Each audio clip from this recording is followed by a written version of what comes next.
prazer a todos, boa noite, muito obrigada por estarem aqui me escutando e participando desse seminário. Agradecer, assim, primeiramente ao Léo, que foi a pessoa que nos conectou, eu e a Luciana. E eu amo a pedagogia, eu amo a escola pública, eu amo a música e eu acho que é muito importante a gente poder estar trocando um pouco de experiências e aperfeiçoando, assim, a partir das perguntas e das ideias que vocês vão me dando a cada encontro. Eu vou começar, assim, cantando uma música. Eu vou pedir desculpas para a Selmar, que é a pessoa que canta essa música de verdade, cantora, não sou cantora, sou pianista, e o Jonathan Silva, que é o compositor.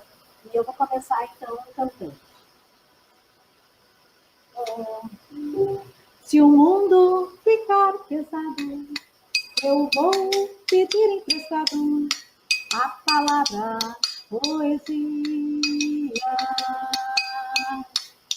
Se o mundo emborrecer, eu vou pedir para chover palavra sabedoria.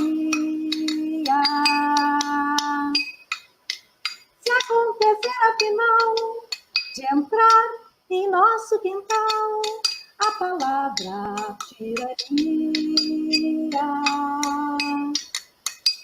pegue o tambor e o vental, vamos pra rua gritar a palavra utopia,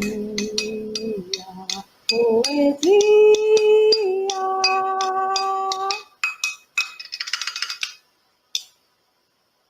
Eu acho que não dá para a gente falar de música sem ter a música enquanto uma forma de encontro. A ideia hoje, a Luciana me pediu para falar um pouquinho sobre a questão da música na formação dos pedagogos. A pedagogia é uma área encantadora e nessa época onde nós estamos diante do nosso quarto Ministério da Educação, isso num governo que esqueceu da educação, que não tem feito nada pela educação. Eu acho que falar sobre música para a educação básica, para a infância, que é a área específica que hoje eu vou trabalhar aqui, é um grito de resistência, é uma força, e sempre me emociona saber que tem tantas pessoas ainda interessadas e confiantes na verdade, e confiantes nessa educação democrática e educação sustentável.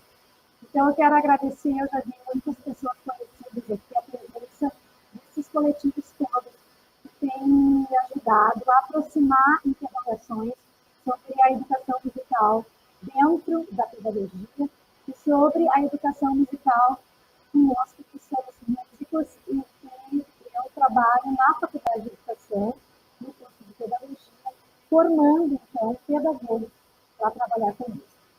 Eu gostaria de dizer para vocês que a pedagogia é um campo encantado, é um campo fértil, porque nós vamos lidar com a poética, estar... Dulce, desculpa te interromper, tira o fone de ouvido, vê se melhora um pouquinho o teu som.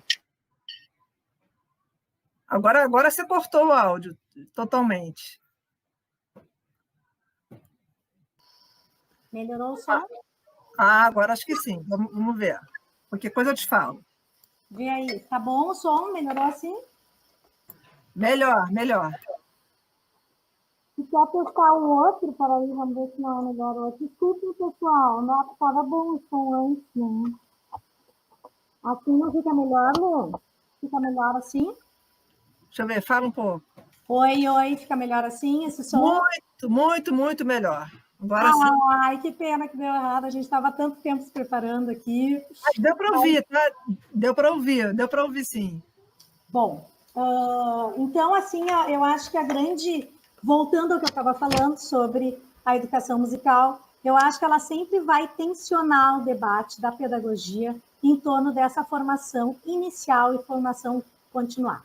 Por quê? Porque ela vai sempre implicar três grandes questões que são o nosso grande campo de estudo e de carinho, que é a música, a educação e a infância.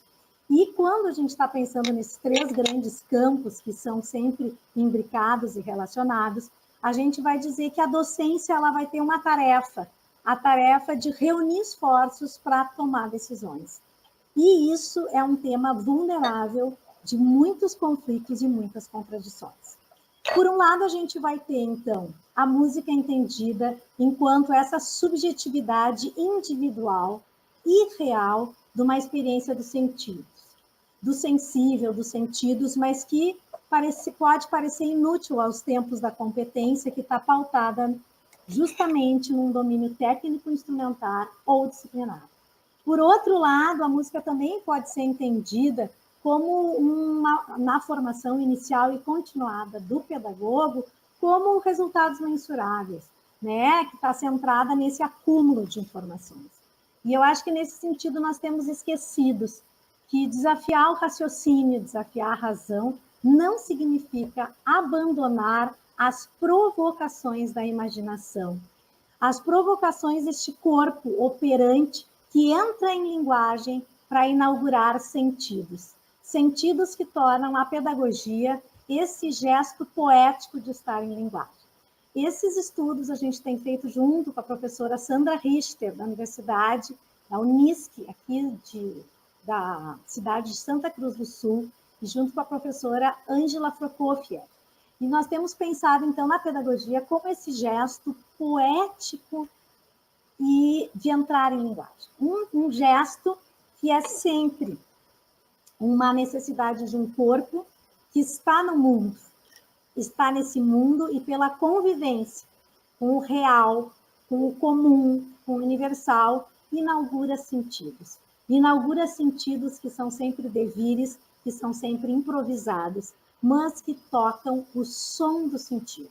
E aqui a gente fala de duas grandes questões que a gente não pode esquecer enquanto pedagogo, que nós estamos sempre tendo que lutar. A infância não é o lugar daquele lugar romântico de uma criança criadora, da criança artística, espontaneísta junto à natureza. A mediação pedagógica é fundante dentro dos espaços de educação e a música se coloca como uma convidada nessa dimensão linguageira, nessa potência que é o corpo. E aqui eu falo de um corpo que está ou que entra em linguagem de acordo com a Agamben. Ele vai afirmar que o cachorro nasce e morre latindo. O homem tem a potência de entrar em linguagem, de inaugurar sentidos. A poética é justamente o vigor desse corpo que ressoa sentidos. E aí acho que a Regina Márcia, que nós estamos estudando agora, estamos apoderando dos... Regina Márcia Santos, professora daí do Rio, ela vai dizer que essa aprendizagem, ela exige uma imersão no mundo. Um mundo que é da matéria, que é brincar com essa matéria, que vai ter toda uma errância nessa brincadeira, e eu preciso de assiduidade na educação dos territórios. Então, eu diria, para começar, que a pedagogia, ela tem, para a educação musical, grandes objetivos, que é ensinar a escutar e ensinar a criar. Esse é o espaço que a pedagogia tem. E eu acho que o grande alimento que ela vai ter é trabalhar com duas questões que nos acometem sempre em qualquer área do conhecimento. Por isso, a música é um ofício de todas as profissões, porque ela trabalha com a escuta e com a duração. A escuta, que é sempre a escuta do outro, a escuta minha, a escuta com. E a duração, que é o tempo que eu levo, esse esforço do meu corpo, um corpo que, ao tocar o instrumento musical, ao tocar o seu corpo, ao tocar o outro, ao tocar o mundo, se apropria da música que já foi construída por diferentes civilizações e, principalmente, se apropria da singularidade e da pluralidade envolvida na coexistência, que é visitar os espaços de compor e improvisar. Esses espaços onde eu, enquanto docente, ou eu, enquanto infância, construo minhas narrativas para a música. Faço escolhas que vão negar o epistemicídio da educação musical, que tem provocado um jeito correto de estar na pedagogia, um jeito correto de estar na música, para se abrir a narratividades. nesse sentido, é da pedagogia. E só com a pedagogia me ensinou várias trajetórias. Eu, como uma pianista tradicional, chego na escola e me deparo com a revolução que é a pedagogia ao conceber a infância, ao pensar diretrizes curriculares para a educação infantil que contemplem essas construções, essas narratividades, ao entender que a partir da lei de 1996, a Lei de Diretrizes e Bases, que tenta fazer uma base nacional comum e que para a infância, devido a todo o estudo e a integração dessa área da educação infantil pensada, nós tentamos alicerçar uma base que, sim, é uma base que poderia ser diferente, mas que inaugura uma novidade encantadora para nós. Eu sei que as leis não bastam. A obrigatoriedade da música está aí desde 2008, em toda a educação básica, e ela não basta. A Cristina Rolim fala muito bonito sobre isso no texto dela. As leis existem, mas só elas não bastam. A resistência tem que ser feita todo dia. E eu acho, quando a gente sabe que a música é obrigatória, não faz, a gente tem que pensar em todo o movimento que a educação musical, junto ao Fórum Latino de Educação Musical, a Associação Brasileira de Educação Musical, junto à Associação Nacional de Pós-Graduação em Música, e todos os músicos, professores e a comunidade têm lutado para tentar fazer com que a gente entenda que nós somos musicais. Todos somos musicais. Nascemos chorando, chegamos ao mundo sonoramente, estivemos no ventre da mãe, e no ventre da mãe ouvindo toda a paisagem sonora, interna e externa. Momento que nós saímos, o nascimento é uma grande ruptura. Ruptura para quê? Ruptura para entrar no mundo, para entrar na língua, na minha pátria, como vai dizer o Caetano, minha pátria, minha língua, minha pátria. Então eu vou entrar na minha língua, na língua da minha cultura, da minha sociedade, especialmente pensando na escola pública brasileira, pensando nessa escola que foi criada e retomando, usando aqui um pouquinho dos termos do Machelan e do Simon, a escola como esse tempo livre para mim viver o tempo, a escuta, a espera. Para mim entender que uma criança tem todo um apetite ao ruído, e esse apetite ao ruído é porque ela quer se apoderar do mundo. A partir daí, então, hoje a minha ideia é dividir com vocês um pouquinho do que nós, no grupo Escuta Poética, viemos pensando sobre como integrar, como relacionar, como conectar, como fazer com que a pedagogia, como gesto poético de linguagem, também considere a dimensão musical, a dimensão sonora e musical. E aí, a gente vai usar como estratégia para pensar essa experiência da dimensão musical dentro de uma linguagem, que é o corpo, que pode, o que inaugurar, os sentidos que tiver, a coragem, a resistência, e especialmente a caminhada, a companhia, o coletivo do professor. Eu começaria dizendo que o barulhar é a música da infância. Em 2008, eu fiz uma pesquisa, fiquei 4 anos dentro da creche da URGS, conversando com os professores, mas especialmente acompanhando as crianças.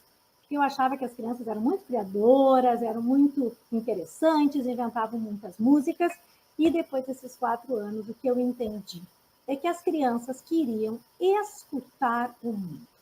As crianças não queriam inventar músicas, as crianças não queriam somente afrontar a ordem a música adulta com a música, ou não queriam apenas repetir as coerências musicais instauradas no mundo. As crianças queriam escutar o mundo. E para escutar o mundo, elas barulhavam. Elas provocavam a onda sonora, o som do sentido. O Nancy vai nos dizer, é um filósofo que nos ajuda muito a compreender esse conceito de escuta, ele vai nos dizer o quê? Que a escuta é o som do sentido. É uma disponibilidade do meu corpo à ressonância, a vibrar, a chegar. Essa ressonância vai depender dessa disponibilidade à escuta que eu possa ir produzindo dentro dessa instituição escolar. Então, eu começaria mostrando, então, o primeiro vídeo, que vai tentar mostrar um pouquinho do que é o barulhado. Antes de mostrar, eu só queria dizer que esse vídeo eu estou agradecendo à Secretaria Municipal de Educação, tá, de São Leopoldo, que nós estamos fazendo uma formação de professores justamente sobre o barulhar na infância. E esse vídeo é da Renata Meirelles, do Terreiros do Brincar. É um filme feito pelo videocamp dela, onde ela diz: as crianças brincam. Hoje em dia, as crianças brincam. Ela viajou por todo o Brasil, ela e o marido dela, um cineasta lindo, e eles foram criando vários vídeos que vocês entrando lá no site do Território do Brincar, vocês vão ver como as crianças brincam.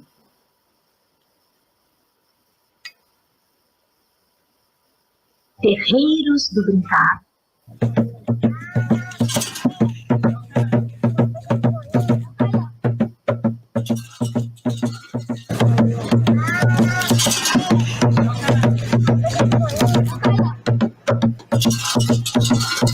Piá, o piazito, né, guri. Piá vem de peã, em Guarani, que é pedaço no meu coração que anda. Então toda criança é um pedaço do meu coração que anda. Ou seja, é parte de mim que anda por aí, que tem autonomia para andar por aí. É essa ideia, ao mesmo tempo de pertença, de reconhecimento, mas de um respeito, justamente porque se pertence, eu não tenho posse. Então ele anda, mas para que ele possa andar e possa viver no mundo, ele tem que estar preparado.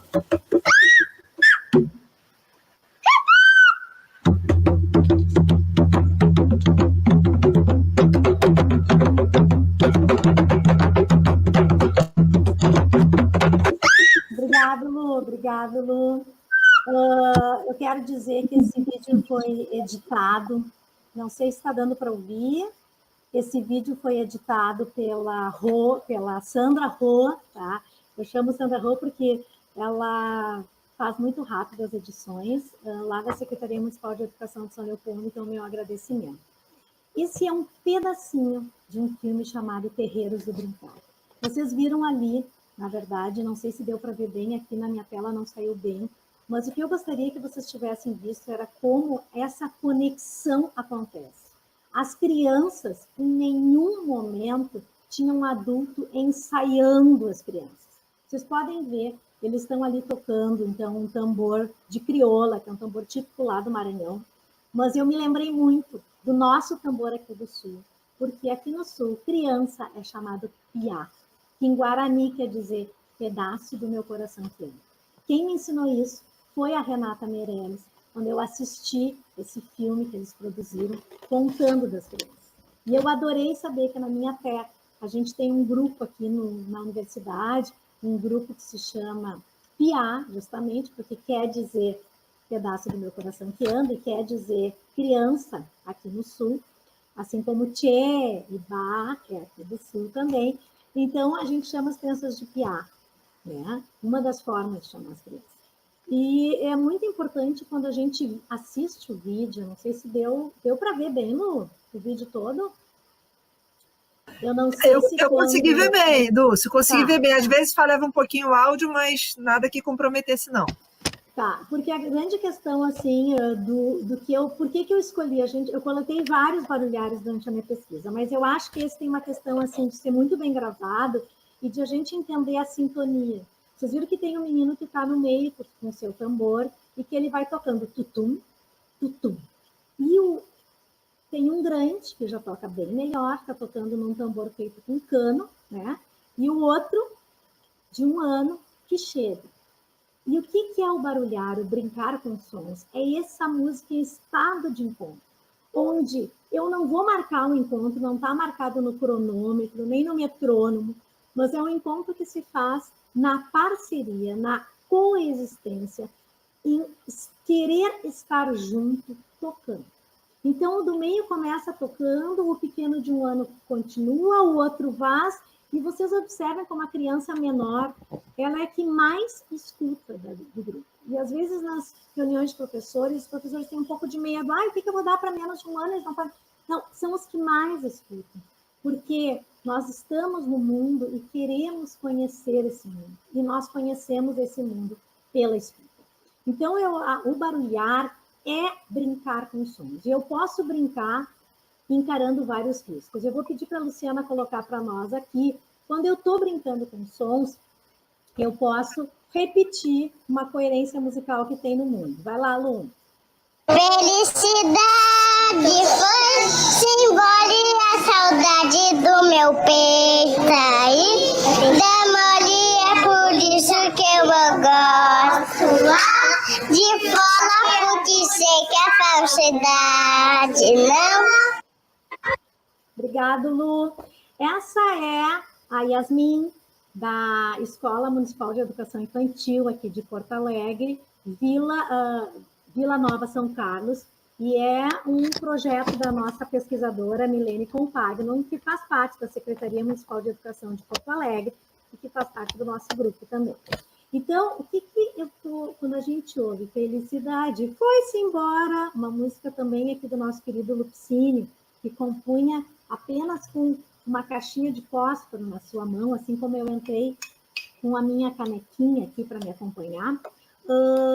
Quando a gente ouve ela, a gente vê que essa música já existe, é uma música que foi composta pelo Lupicínio, e quando eu brinco com sons, eu me aproprio, então, das músicas que estão no mundo.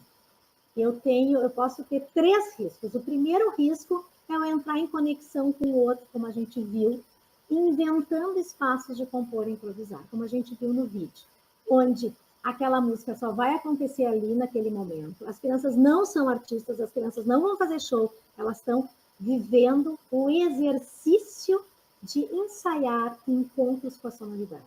E a partir daí, ir significando esse patrimônio que é a música, incorporando esses saberes que já foram constituídos por toda a sociedade, por todas as culturas, e então inventar alguma coisa. Inventar com o quê? Com o devir. O que é o devir?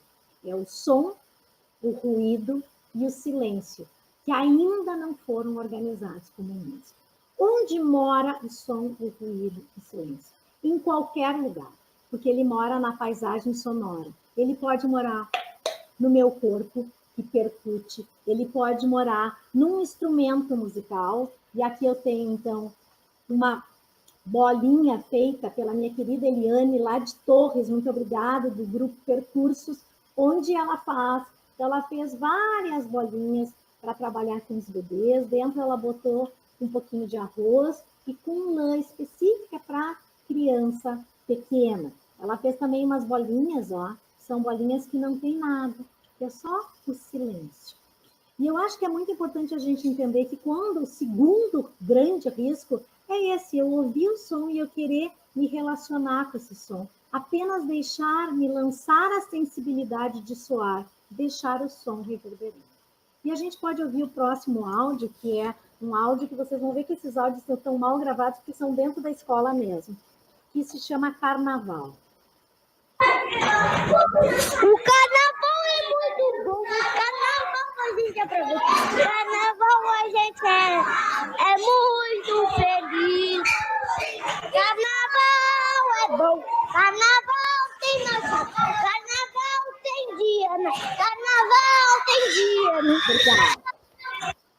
Então, essas invenções que as crianças fazem cotidianamente. Quem é professora aqui da educação infantil está comigo nessa história, porque está vendo, o carnaval é muito bom, o carnaval a gente aproveita. É quando o Eduardo Galeano tem uma frase que eu adoro, quando o corpo é pura festa. O Eduardo Galeano escreveu em 1994 um livro chamado Janelas do Corpo, e eu acho que hoje nessa nova janela, nessa materialidade virtual, a gente está começando a entender, eu principalmente, que sou mais antiga, quão difícil é a gente se colocar nessas outras janelas. Ele vai dizer, o Eduardo Galeano, a igreja diz, o corpo é uma pílula. A ciência diz, o corpo é uma máquina. A publicidade diz, o corpo é um negócio. E o corpo diz, eu sou festa. Então, o barulhar é brincar com sons, é eu dizer que o corpo é a festa, no encontro com a música que já está pronta, a música que já foi construída, e com o som, o ruído e o silêncio. Ou seja, essas músicas que ainda, esses elementos que ainda não foram organizados. Logo as crianças entendem que a música é um jogo sonoro de regras e que tem que ter regra para ser música. Logo elas vão se dando conta ao viver na comunidade. Então agora a minha ideia um pouco é mostrar para vocês algumas das caminhadas que o nosso grupo Escuta Poética foi construindo para pensar a formação de professores justamente dentro da dimensão que é a música. Entendendo, então, que nós vamos falar um pouquinho agora, entendendo que a música ela não é uma matéria fragmentada, separada, uma disciplina com conteúdos a cumprir, mas com provocações que nós fomos pensando para fazer no corpo. A caixa de som faz parte, então, de uma coleção que está sendo lançada agora em julho, se chama Pedagogia e Música, que é fruto, então, da nossa pesquisa como está a educação musical dos cursos de pedagogia aqui do Rio Grande do Sul. Até dia 30 de julho já vai estar tudo organizado. Então, essa caixa de som foi um trabalho que nós fizemos em 2017, dentro da escola, dentro da universidade, da Faculdade de Educação. Quem teve a ideia de fazer a caixa de som é uma instalação sonora, acho que pode ir passando, Lu. Vocês podem ver, então, uma instalação sonora. A gente construiu essa caixa com canos, tá? Pode dar uma paradinha. Com canos aí, canos PVC. E aí a mãe do Augusto, a gente comprou tecido, ela fez, costurou para nós, a gente fez blackout dentro da caixa. E a ideia foi uma caixa construída e arquitetada pelo aluno Felipe da Silva Silveira, juntamente com o Luiz Fernando Teixeira. Foram os que pensaram. Primeiro, ela existiu só como uma caixa, e a ideia do Felipe, basicamente, é pensando que uma caixa sempre te diz alguma coisa, o que você diria para uma caixa de som? Então, aqui vocês estão vendo que tem um cano, onde eu estou falando ali naquele cano. Então, a gente convidou pessoas a entrarem dentro da caixa, ficarem por um tempo totalmente imersos no silêncio que tinha dentro da caixa e aguçar os ouvidos para a paisagem sonora. Um conceito que foi falado ontem aqui, né, bastante, isso aqui é um conceito do compositor Murray Schafer, que pela professora Marisa Fonferrada tem viajado vários quilômetros e tem construído outras narrativas para a gente pensar, então, o ouvido pensante e para a gente exercitar a escuta, ampliando e fortalecendo a democracia e a educação da sensibilidade, porque a gente pode fazer escolhas. Podemos passar ao próximo. Então, essa é a nossa caixa de som. Aqui foi um evento muito legal que teve, foi a Bienal do Jogo, da Universidade Federal do Rio Grande do Sul, quando a gente, então, fez as pessoas fazerem. Para construir a caixa de som, pode passar ao próximo, a gente começou testando a caixa de som dentro da universidade, com os alunos da universidade, com os professores. Podemos passar. Depois a gente foi justamente pensando como fazer e fomos aprofundando, aperfeiçoando o jeito da caixa, como colocar a cadeira, por que a caixa preta e branca, por que pensar nessas cores, né? Então, foram tudo provocações que os alunos foram constituindo e que foram aproximando as interrogações para tentar, então, responder o que era música, né? Música é ruído, música é som, música é silêncio, música é só a música que está pronta lá. Então, esse conceito foi sendo deslocado aos poucos. Vamos passar a próxima. Essa caixa de som, então, a gente passou a trabalhar nas escolas públicas, né? Em 3 escolas públicas que nós trabalhamos, justamente fazendo a formação dos professores, no sentido de escutar a sua paisagem sonora, a paisagem sonora da sua sala de aula, do pátio e a paisagem sonora que estava ali dentro da nossa caixa de som. E também tivemos a possibilidade de trabalhar com as crianças com a caixa sonora, o que foi realmente encantador e que nos aproximou de diferentes situações, no sentido de como convidar as crianças a entrar na caixa de som, o que fazer, como provocar esses caminhos para fazer, tentar fortalecer a questão do ouvido pensante e da escuta. Foi um trabalho muito interessante, pode passar, porque a gente pôde, então, aqui esse de calcinha verde com um casaquinho marrom é o Isaac. O Isaac achava que dentro da caixa de som tinha uma menina selvagem. E essa menina selvagem não queria aparecer, porque, na verdade, no início a caixa de som não tinha nenhuma trilha sonora. Aos poucos, as professoras foram nos pedindo para colocar essa trilha sonora, e nós começamos com sons de animais, entramos... Aqui no Rio Grande do Sul tem a Fundação Zoobotânica, muito importante, que foi fechada pelo governo, mas a gente conseguiu os livros, conseguiu CDs com sons dos passarinhos típicos do Rio Grande do Sul, localizamos nessas escolas quais os pássaros que estavam lá. Tivemos uma parceira muito importante, que foi a merendeira, que ela reconhecia os pássaros que habitavam a árvore da escola, que era uma árvore muito bonita, e ela sabia reproduzi-los também. Então, foi um trabalho muito intenso com os alunos pensando sobre essas sonoridades que estavam na paisagem sonora deles escolar.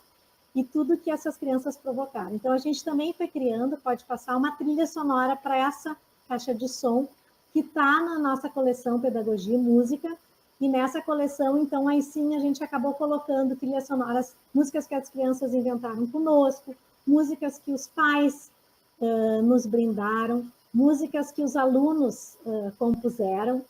Então, acho que isso foi uma coisa muito importante para a nossa caixa de som, pensar e provocar. Então, ela existiu enquanto uma instalação sonora, que é essa arte sonora que quer convidar o espectador a sair desse lugar de que música a gente vai ver assistindo, sentado. Pode fechar, tá legal, Lu? Que a gente vai ver assistindo, sentada, sair desse lugar de espectador e entrar nesse lugar, que é o corpo presente, o corpo no som. Ou, como eu gosto de falar, a música em estado de encontro para, no coletivo, no cotidiano, no som que está na minha realidade, eu emergir o que eu vá querer me interessar, aquilo que chama atenção, a minha escuta, e que eu quero compartilhar com os outros. Bom, a partir daí, a gente ficou muito envolvido também com algumas das questões que o professor Karl Reuter fala e da improvisação, porque enquanto a gente foi trabalhando com a caixa de som, a gente foi se dando conta o quão importante eram as improvisações no contexto da docência e como a gente precisava ensaiar muito para poder improvisar, e que uma improvisação exigia muito ensaio, no sentido de deixar realmente livre e não impor um modelo, nem formas a seguir. E aí a gente lembrou muito do Karl Reuter e da Teca Alencar de Brito, quando vão nos dizer que meu método é não ter método. E o professor Karl Reuter ainda diz, o humano como objetivo da educação musical.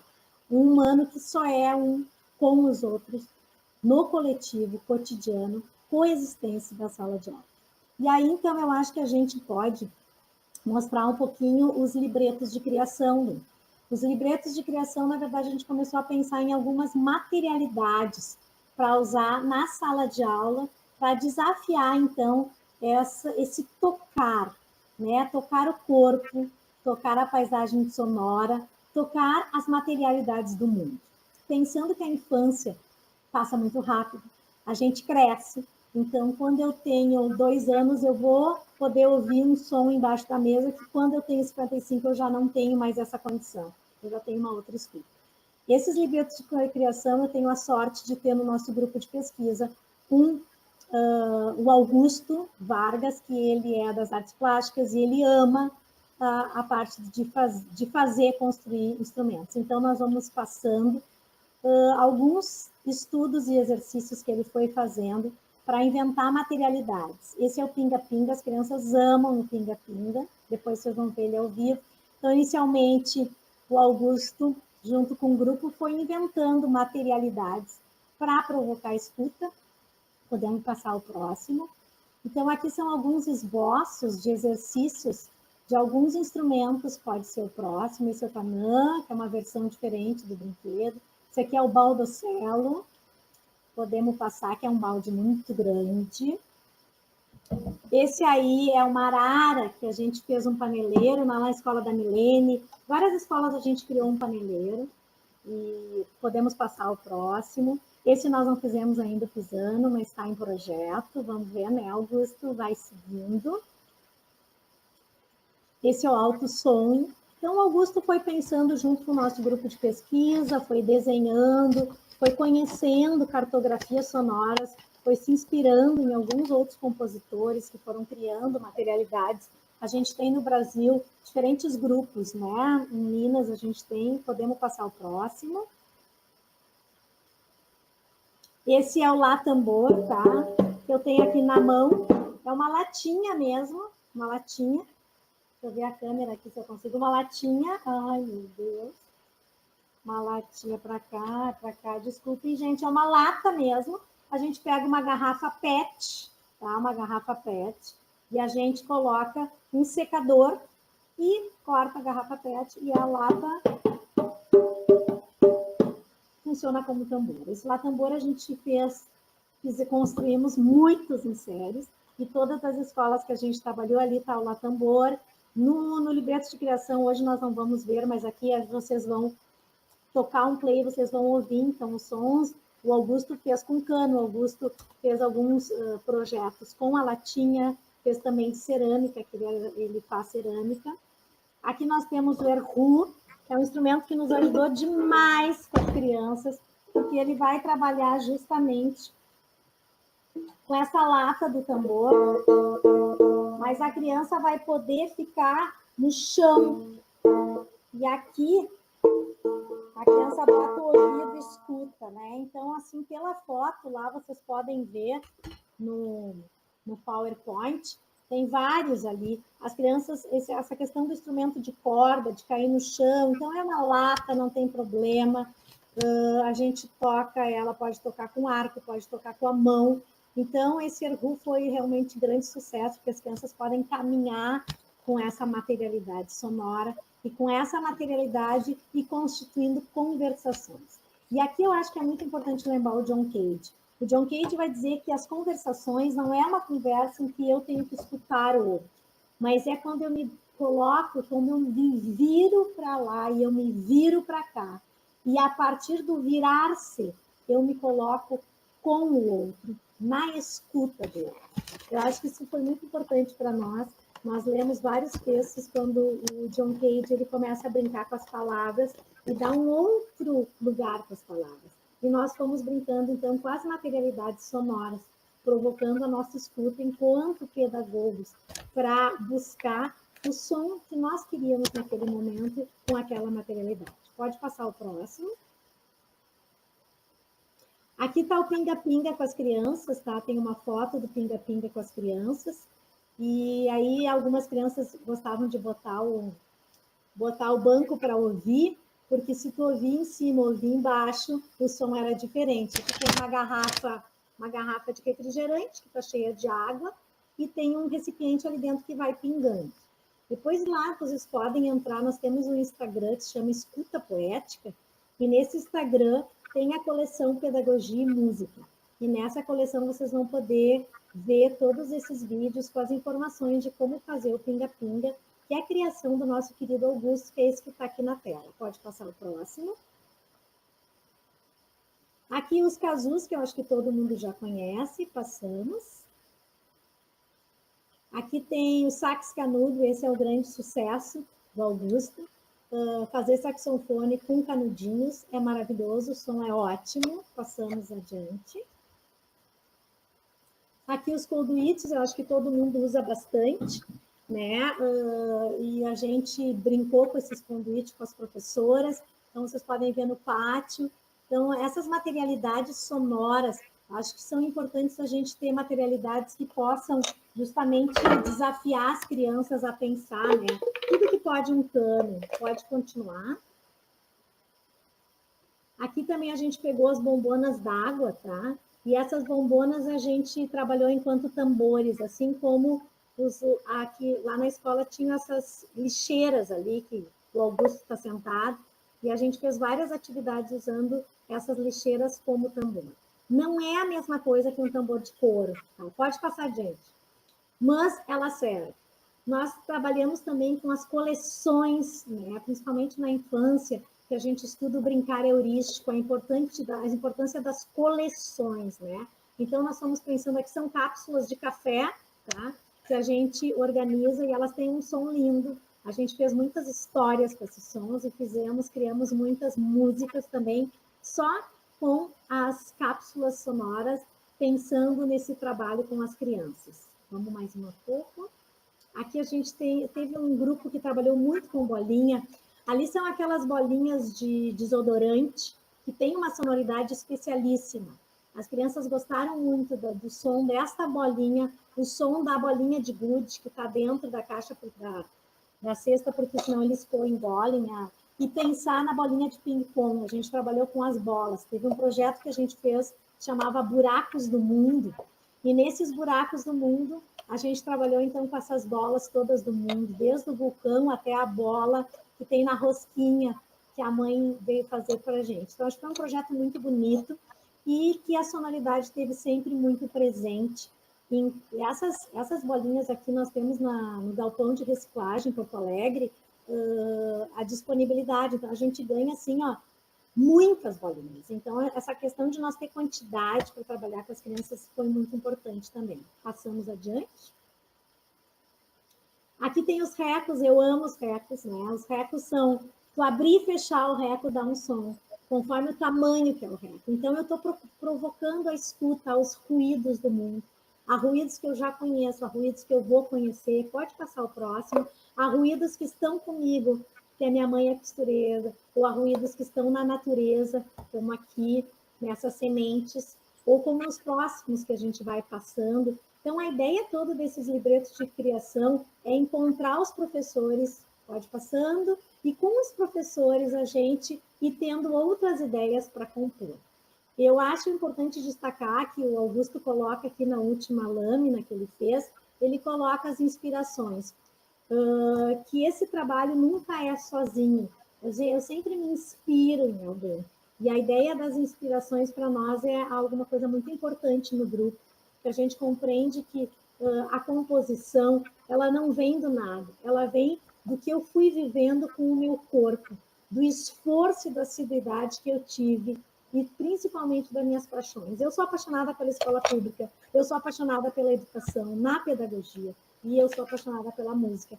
E é desse contexto que a gente está falando. Então, aí aqui vai mostrando algumas dos nossos encantos, alguns grandes compositores que pensaram, então, em instalações ou em construir materialidades para provocar a escuta ao longo do mundo. E, especialmente, a próxima tela vai falar, então, sobre os nossos brasileiros.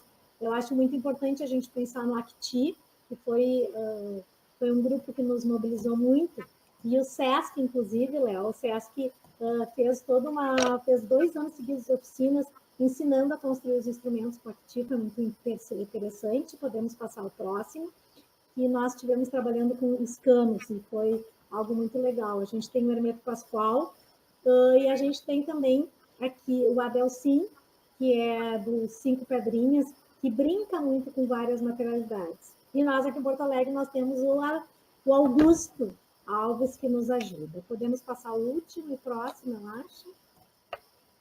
Então, aqui tem alguns exemplos. Em Minas teve um trabalho muito bonito de cartografias sonoras e que eles foram construindo a partir desses canos.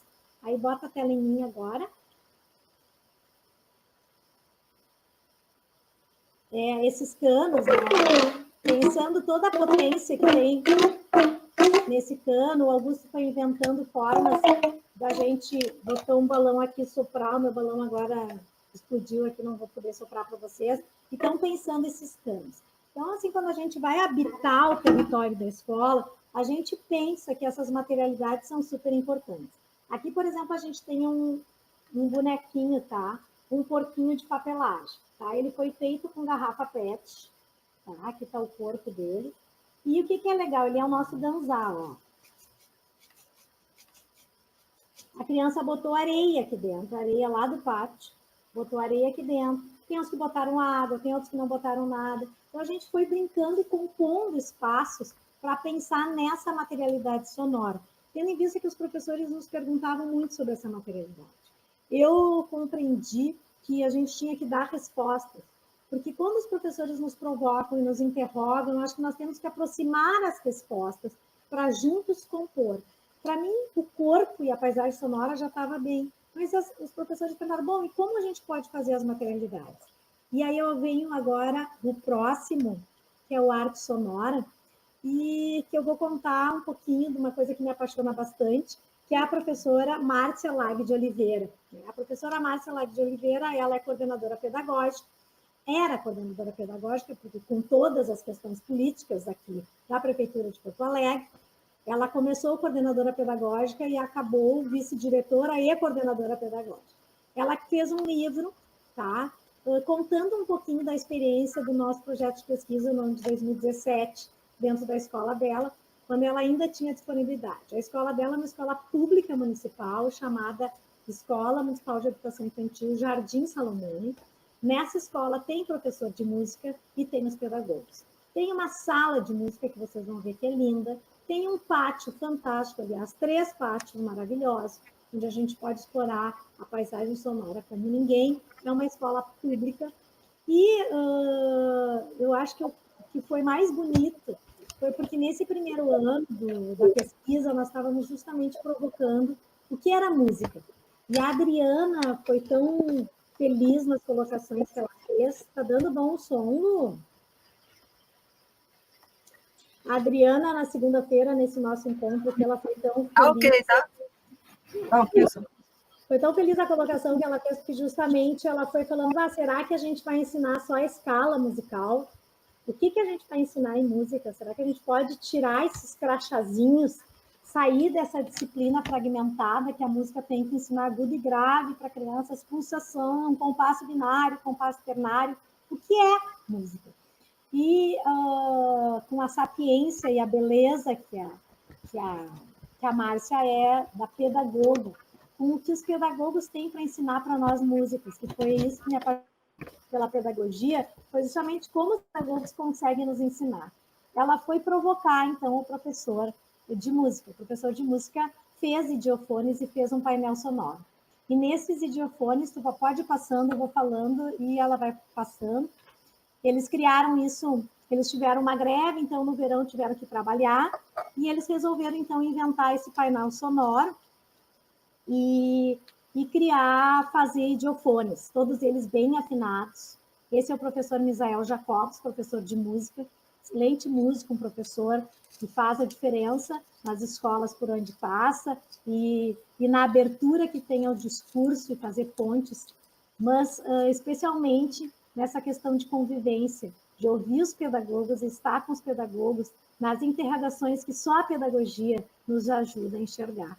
Que nós, da música, às vezes, a gente tem um pouquinho de dificuldade de entender. Então, ele fez assim, ele construiu sozinho, olha a beleza, é tudo com silicone, é pintadinho, ele nos ensinou, a gente fez com ele um vídeo que faz parte da nossa coleção Pedagogia e Música, ele ensinando como fazer idiofones. E ele fez, todos eles são afinados, estão na afinação, aqui a gente pode ver as crianças, o pátio da escola, pode ir passando. Ele fez os professores participar com eles, os professores pintar latinhos, os professores tocarem nessas latas. Nós fizemos um curso de formação também para expandir e ficamos brincando com esse conceito de música. Será que música é aprender dó, ré, mi, fá, sol, lá, si, dó? O que pode ser música? E com os alunos, eles tinham aula com o professor uma vez por semana e na outra semana eles também tinham aula com um grupo de pedagogos, pensando nessa dimensão sonora e deslocando esse conceito da música enquanto esse jogo sonoro de uma regra, né? Aqui foi o dia que nós inauguramos o painel sonoro, um dia frio, como o de hoje aqui em Porto Alegre, mas que aquecemos muito o coração. Aqui as crianças, como elas vão procurando fazer esquemas com os idiofones, porque os idiofones são instrumentos que estão em todas as culturas, é uma coisa maravilhosa, a gente aprendeu com a Unitref, é a orquestra de instrumentos autônomos que tem, aqui de 2 de fevereiro, da cidade próxima, aqui na Argentina, e foi muito importante para nós o contato com essa orquestra, porque essa orquestra ela vai trabalhar com esses instrumentos ancestrais. E aí, o que eles vão dizer? Que os idiofones existem em todas as culturas. E por que que os nossos diofones tinham que estar na escala de dó maior? Por que que esses diofones não podiam brincar com outras sonoridades? E foi aí que a gente descobriu que justamente aquele cano que se puxava a descarga na minha época, que eu era criança, é um cano que se adapta super bem para o baião, para uma base de baião, ele faz baião, ele soa. Então, a gente botou silicone, a gente pintou o cano. Se vocês entrarem na coleção Pedagogia e Música, no nosso Instagram, chamado @escutapoética, vocês vão ver esses canos ali expostos no flash mob, que a gente começa o flash mob tocando um cano desse. E então a gente foi criando esse conceito e brincando nas oficinas com os professores, com todas aquelas músicas que ainda eram desconhecidas delas. Não só no sentido do som, do ruído, do silêncio, de compor com som, ruídos e silêncios, mas também de visitar repertórios como o repertório da cultura africana e dos povos originários. Aqui, ali no pátio, a gente foi trabalhando com aquela paisagem sonora e com a sombra, enquanto um grande potencializador de escuta, né? Perseguir sombras, são coisas que as crianças naturalmente fazem no dia a dia, né? Os jogos de escutas que as crianças nos ensinaram quando eu pesquisei o Banilhar foram muito importantes para a gente ter ideias de como fazer. Aqui está o Felipe com as crianças, essa é a sala de música, uma sala maravilhosa que nós temos disponível dentro da Escola Pública Municipal. Aqui é um show, nós apresentamos o show do Piá, onde o professor Misael toca conosco, a professora Márcia também, coordenadora, canta, e as crianças participam, mostrando que todos somos musicais e todos podemos fazer música. Então, quando a gente vai falando dessa paisagem sonora, quando a gente está falando dessas materialidades que estão junto da escola de educação infantil, que estão na infância, a gente só está dizendo que o corpo é som, que o corpo é sonoridade e que o corpo pode encontrar a resistência e é o corpo que decide os caminhos que ele vai seguir. Mas que, para isso, o coletivo e a companhia do educador, do docente, especialmente o pedagogo, que, conforme a Lei 11.769 de 2008, é o pedagogo que é responsável por trabalhar dentro do projeto político-pedagógico da escola a música na educação infantil e nas séries iniciais. E, para isso, as instituições de ensino superior têm que tentar promover, então, um currículo que faça os pedagogos vivenciarem essas experiências. Essas pequenas partilhas que eu fiz com vocês agora foi um pouco para a gente poder entender isso. E para poder mostrar que a música é lei, que a música é obrigatória, e especialmente pensando assim que a música, ela, como diz o Gilberto Gil, eu adoro, ele diz a música ela não é extraordinária, ela é ordinária. A música é um componente da nossa cesta básica. A música é nutriente. E eu acho que na pandemia a gente nunca viu tanta coisa acontecer, como o medo, o mercado. E o outro M, que teve sempre junto da pandemia, foi a música. Não existe uma reportagem sobre a pandemia onde a música não esteja presente. Então, eu criei as pílulas sonoras, que na verdade é um documento para os coordenadores, gestores e professores dos cursos de pedagogia, onde, de forma resumida, eu escrevo por que a pedagogia ela é obrigada a colocar no seu currículo a música e a educação musical. Porque na lei está escrito que a educação, não é educação, está escrito assim, o ensino de música é obrigatório em toda a educação básica. Como essa lei foi criada em 2008 e não aconteceu grande diferença, além toda a comunidade se reuniu e criou ainda as diretrizes nacionais para a operacionalização do ensino de música nas escolas, na educação básica. E essa operacionalização vai dando várias tarefas para as secretarias de educação, para as escolas, para os professores e para os cursos de pedagogia de incluir. Então, eu acho importante, pode ir passando, vocês só vão conhecer aqui Na verdade, eu fiz um documento, eu chamei Pílulas Sonoras, porque eu acredito que são nessas pequenos potes que a gente vai falar o que a Clarice Lispector diz, né? Tudo começou com um sim. Uma molécula disse sim a outra molécula e nasceu a vida. O que é a vida? A vida é a música. Música e vida, o Schaeffer já vai falando, e aí eu vou botando indicações, a bula. A bula seria para a gente entender assim todo o ensino de música, o que aconteceu. É uma forma resumida de quem não é da área da música que saiba. Coloco cuidados especiais e digo, pílulas sonoras curam. Curam no sentido, porque eu escrevi isso em plena pandemia, e cura no sentido de cuidar. Eu acho que a pedagogia precisa cuidar da dimensão musical, da infância e da sua própria docência. E ali, então, eu criei essas pílulas sonoras como um manifesto a favor da educação musical na pedagogia, a educação musical na docência, a educação musical na infância. E eu vou finalizando o meu discurso, eu vou pedir, compartilhar com vocês esse nosso último trabalho, que vocês sabem que a gente sempre fica envolvida pelo último trabalho. Nós estamos inventando podcast, que a gente chamou podcasting. Então, a gente esteve estudando os podcasts, como fazer. A gente, esse ano, o PIA, Concertos de Oficinas, que é um projeto, um programa de extensão aqui da universidade, que eu coordeno, é um programa que faz oficinas e faz concertos nas escolas em territórios educativos. Pode ser em universidade, pode ser em escola.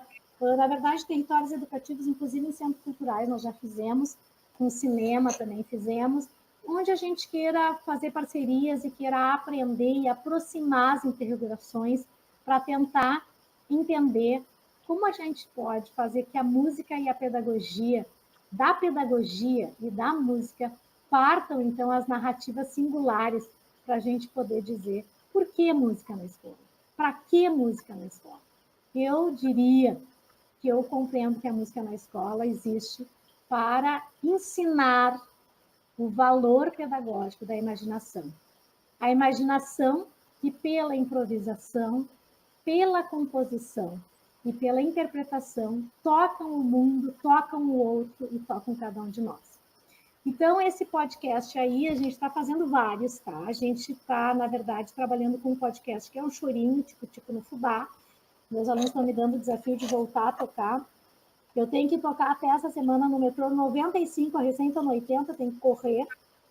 E a gente está criando, esse ano a gente ia visitar as escolas, fazendo, então, ritmos brasileiros.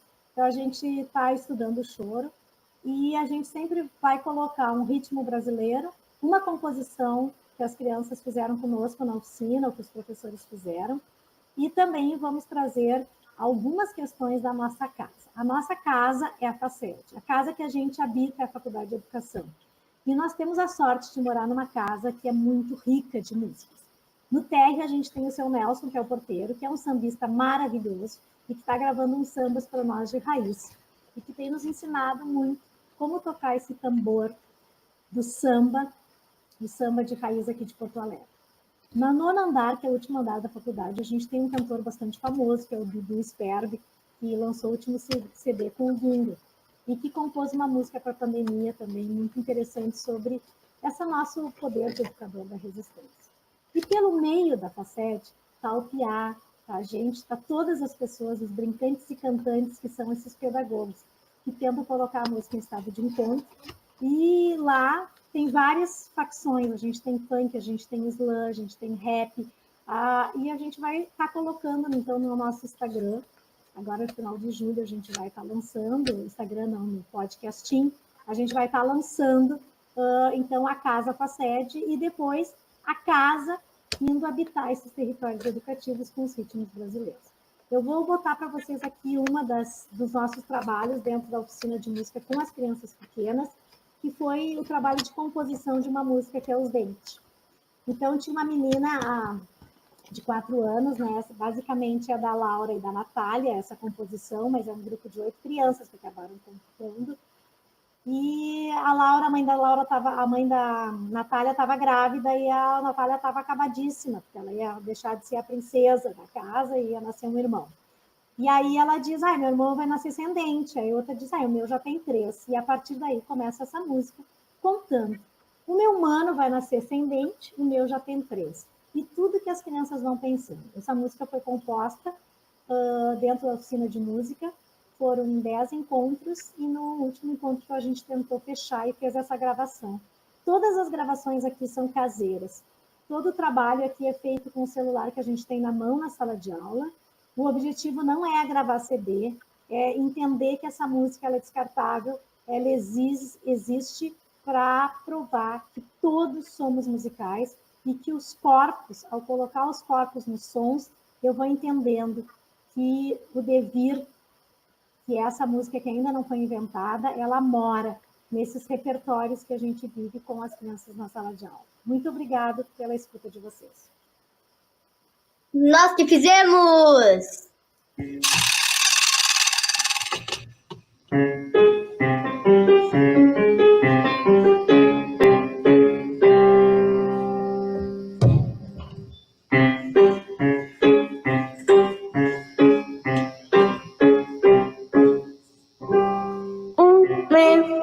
Vai nascer sem dente. O meu já tem 3. Meu mano vai nascer sem dente. Eu já tenho porteira. Eu já tenho porteira. O meu mano vai nascer sem dente. O meu já tem 3. O meu mano vai nascer sem dente. Eu já tenho porteira. Eu já tenho porteira. O dente cai um dia pra nascer o permanente. Não se esqueça de escovar, senão o bicho da cárie vai pegar.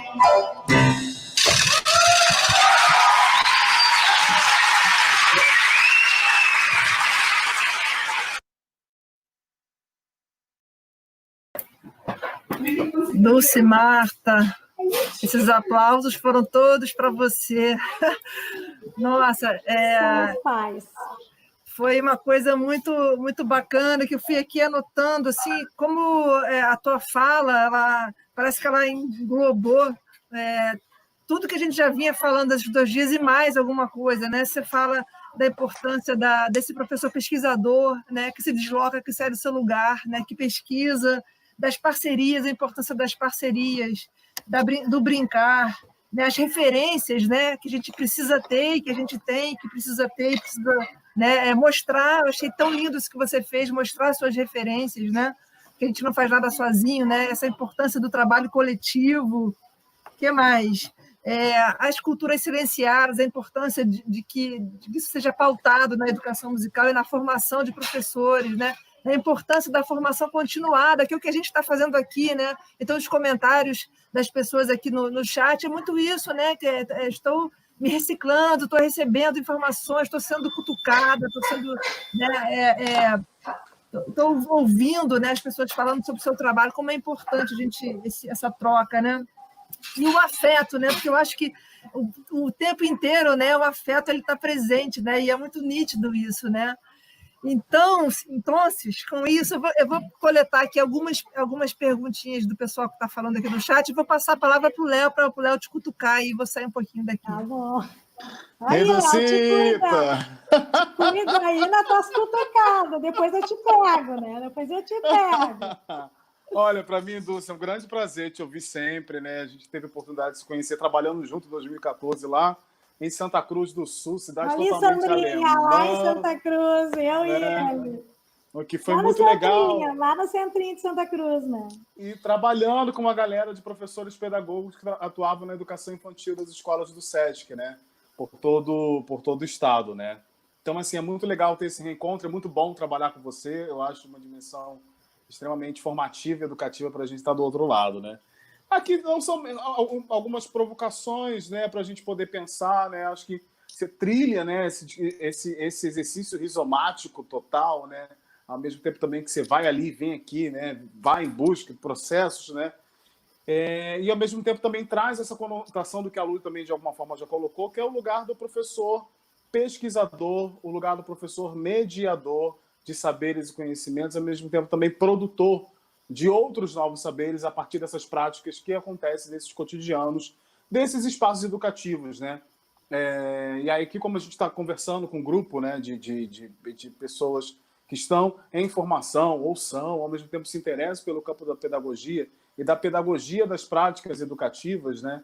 É bem interessante da gente poder pensar esse caminho. A especificidade, logicamente, aqui são os processos de educação musical, né? Então, eu fico muito confortável, ao mesmo tempo também de te ouvir dizer e apontar, né, o quanto esse lugar de uma escuta poética, né, de uma escuta sensível, de uma escuta expandida, ele é tão importante até para a gente alargar o conceito de música, que muitas vezes está circunscrito dentro de uma ideia e concepção, que aí vem, né, na nossa classe da área de música, é muito restrita a um escopo, a uma ideia, a um único, um pequeno universo que é muitas vezes excludente de outras proposições e de outras práticas, né? E pensar a aprendizagem musical a partir dessa dimensão ampliada e estendida, né? E expandida da forma como o outro também sabe, faz, produz, cria, brinca com música, é uma dimensionalidade desse lugar de uma escuta poética, de uma escuta afetiva, de uma escuta sensível, né? E aí eu acho muito interessante também quando você coloca a questão das rupturas, né? O quanto são interessantes da gente também romper com determinados paradigmas, com determinados epistemicídios que ainda estão presentes nessas práticas educativas, né? A partir do campo da pedagogia musical. E aí quando a gente fala em pensar outros saberes, pensar outros conhecimentos, né?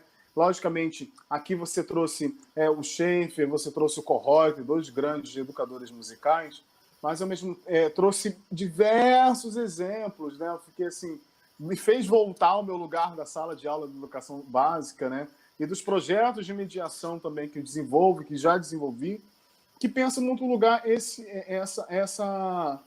que foge esse lugar muitas vezes de um ensino cartesiano, que você tem que aprender isso para daqui a pouco você aprender aquilo, né? Que é muito estrutural, muito dentro de uma dinâmica única, né?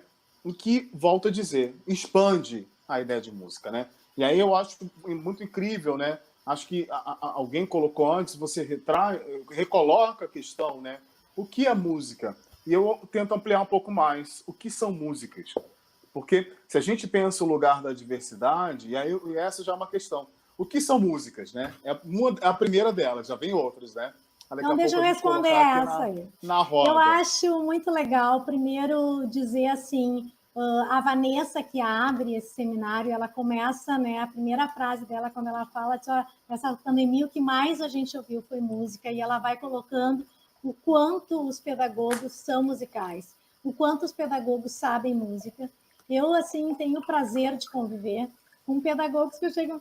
Eu sempre me emociono, porque são encantadores. Eles, assim, sabem muito dessa realidade que está instituída dentro das instituições públicas, que tem sempre deixado para um segundo momento a educação, o professor, na pandemia, inclusive. E eu acho que pensar nessa parceria e tentar romper com as questões que o capitalismo nos impõe, que o mercado nos expõe, pela música. Eu sou música, eu só sei fazer música, e é com música que a gente vai falando. Então, eu quero dizer assim, aqui, eu tenho um grupo de músicos dentro da universidade, na pedagogia. Por quê? No primeiro encontro que eu resolvi fazer uma oficina com músicos, só me apareceu um músico profissional. Eles não eram músicos profissionais de profissão, não tinham feito universidade de música, mas todos tocavam e tocavam muito bem. Tanto é que eu pude fazer, eu tenho um grupo, que é um grupo formado por pedagogos que são músicos e que tocam muito bem. É uma sorte? Não é uma sorte, não é um acaso. É porque os pedagogos, eles se entregam a essa dimensão do poético. E eu noto assim, que esses pedagogos estão sempre atrás. E eu vejo que a instituição vai matando essa poética quando a coordenadora pedagógica não pode mais ser coordenadora pedagógica, ela tem que ser coordenadora pedagógica, ela tem que fazer a matrícula, ela tem que inventar.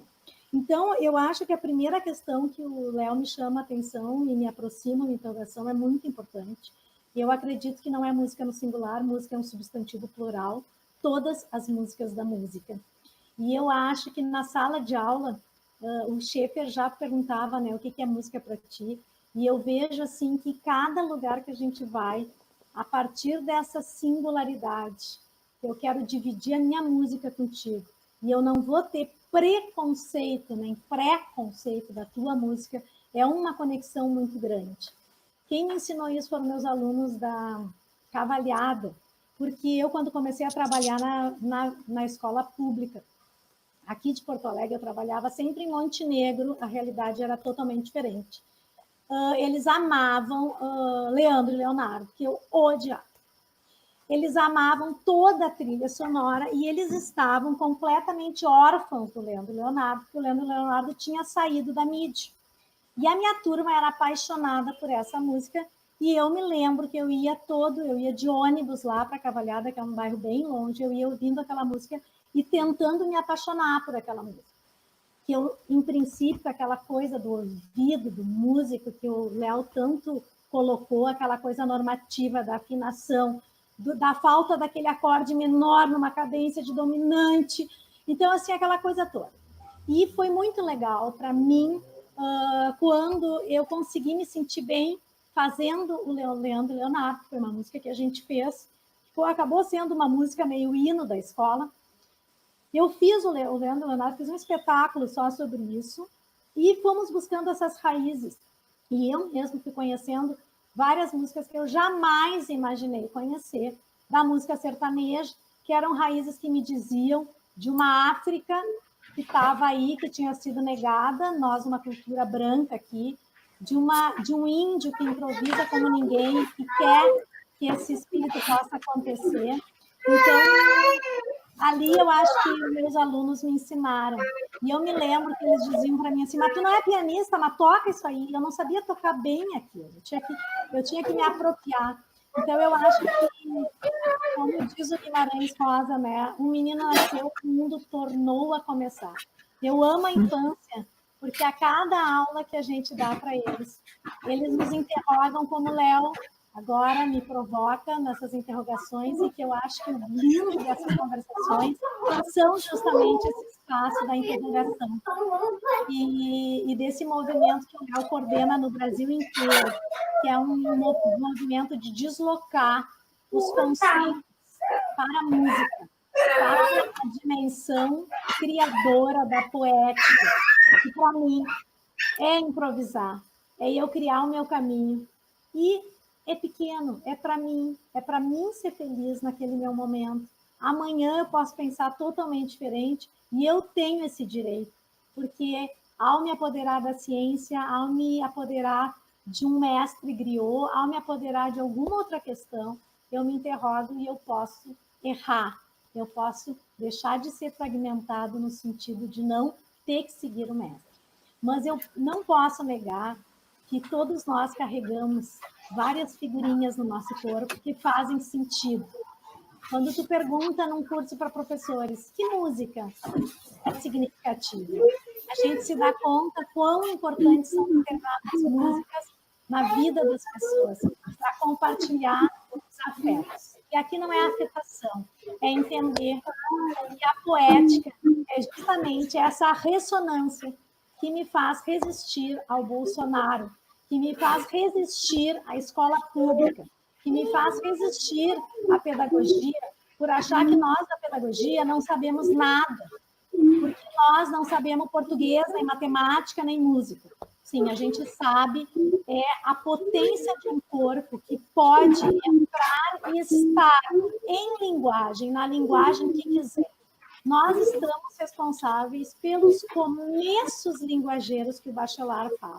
E quanto mais repertório de coisado tiver nesses começos, eu vou ter muito fortalecido a amplitude desse gesto, que sempre é de uma mão que toca o outro, que toca o outro. que está aí dado para tentar fazer um mundo maior. Tentar fazer Boa, um mundo Lúcia. diferente. Muito bom. Nossa.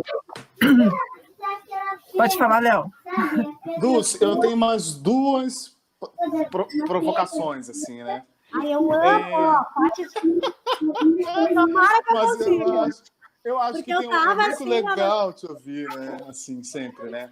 Tem uma outra questão, né? Que a gente muitas vezes da música, e essa é até a minha treta, muitas vezes na universidade também, né? Enquanto professor, enquanto pesquisador, enquanto estudante. Foi. Enquanto estudante, enquanto pesquisador, muitas vezes é uma questão que eu também coloco, né?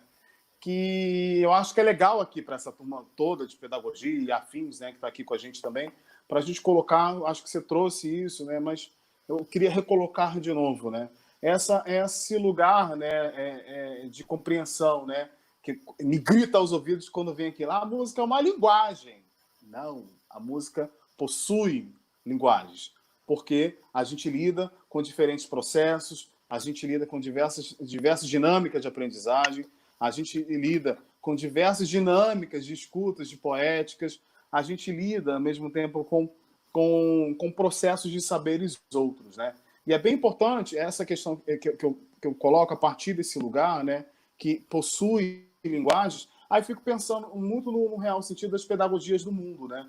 Colocando as pedagogias do mundo, porque não existe só uma pedagogia eurocêntrica, excludente, ao mesmo tempo de tudo que a gente sabe nesse exercício colonial do qual a gente perpassa, né, enquanto brasileiros, né, enquanto esse lugar que foi colonizado um dia chamado Brasil. E aí eu fico me pensando, né, como é que a gente, de alguma forma, pensando nesse lugar, que a música possui linguagens, como, de que maneira, por quais caminhos, por quais estruturas, esse grupo todo que está hoje aqui com a gente pode pensar as pedagogias das aldeias indígenas, por exemplo, somos falantes de mais de 200 outras línguas além do português. Temos 287 etnias vivas no Brasil. Como nos aproximar das pedagogias sonoras, poéticas e musicais das comunidades caiçaras, das comunidades quilombolas, das comunidades marisqueiras, das comunidades dos terreiros, né? Que tem tanto aprendizado, tem tanto conhecimento, e muitas vezes, né, nesse exercício epistemicida, nesse exercício distanciador, nesse exercício abissal que coloca do outro lado, gera um abismo enorme entre essas pedagogias, colocando uma sobreposta a todas as outras, e sendo que o espaço educativo é mediado por pessoas diferentes desse cotidiano, por quais estruturas, por quais caminhos, por quais processos nós podemos, de alguma forma, também encontrar essas pedagogias que são um sentido, primeiro, formativo para mim, para eu, pessoa enquanto educador, mediador de aprendizagem, mediador de conhecimentos, mediador de saberes, e, ao mesmo tempo, também, e para esse outro, né, que está em processo formativo de aprendizagem, ao mesmo tempo também, nesse real momento hoje, né, e é muito legal quando você fala esse ingovernavelmente nome falando, né, eu acho que até falar o nome faz mal à saúde do atual presidente da República, como é que a gente pode pensar em outro lugar, né? Além desse cartesiano que muitas vezes é ditado hoje pelo próprio Ministério da Educação, do qual bem você colocou a questão toda pautada na Base Nacional Curricular para a Educação Infantil, que, diante de tantos progressos, retrocede ao lugar de um ensino cartesiano a partir de uma única dinâmica. Então, eu queria te ouvir um pouquinho a partir daí. Bom, eu poderia falar 3 horas, que foram perguntas. 3 questões que eu amo responder. Primeiro, falar, assim, existe um grupo que se chama Escuta Poética. Esse grupo agora está atuando com 3 pedagogas que têm feito o Instagram, que eu estou vendo ali que estão pedindo para perguntar onde estaria esse material, coordenados. Então, é Bianca Oliveira Cardoso, Milene Compacto, Márcia Lag de Oliveira, são essas 3 pedagogas que me dinamizam a pensar, porque estão lá dentro da escola pública e que trazem esses revés. Esse grupo Escuta Poética, ele tem fazeres, pensares, e um dos pensares é pensar a pedagogia como gesto poético de linguagem. Aí, o conceito de linguagem tem a ver com essas mochilas que eu carrego, e é com essa teoria que eu vou falar a linguagem.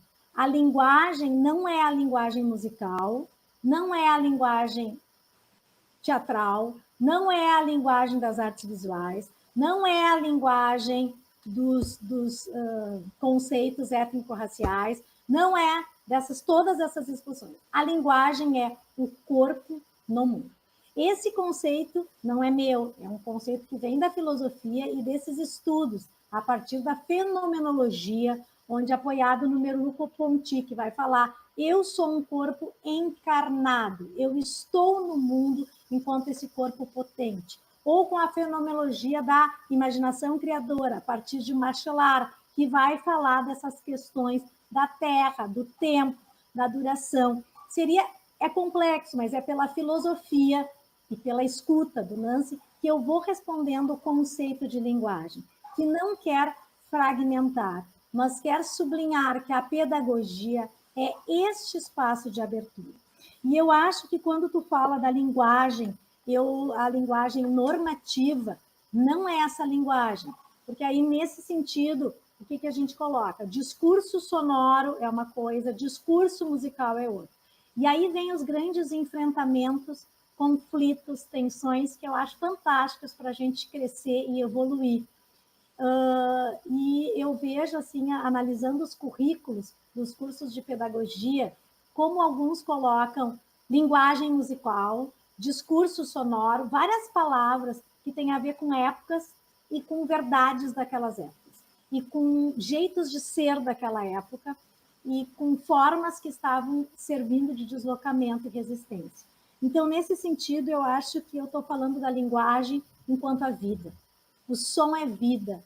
A vida começou por som, não só nossa, enquanto seres humanos que nascemos, mas também de uma grande explosão. Então, o som está conosco, quer queiramos ou não. Quer sejamos musicais ou não, ele está aí. E eu acho que o Léo fala muito bem sobre as questões que sempre, principalmente aqui nós, no Rio Grande do Sul, pela colonização alemã, foram deixadas embaixo do tapete. Os meus alunos aprenderam muito com os quilombolas. Eles ainda podem aperfeiçoar esse jeito de ser. Os pedagogos não tiveram nenhum problema para aprender, para se colocar em aprendizagem com esses núcleos. E eu senti que os músicos tiveram mais dificuldades de se deslocar desse lugar. Porque a pedagogia é o lugar de acolhimento.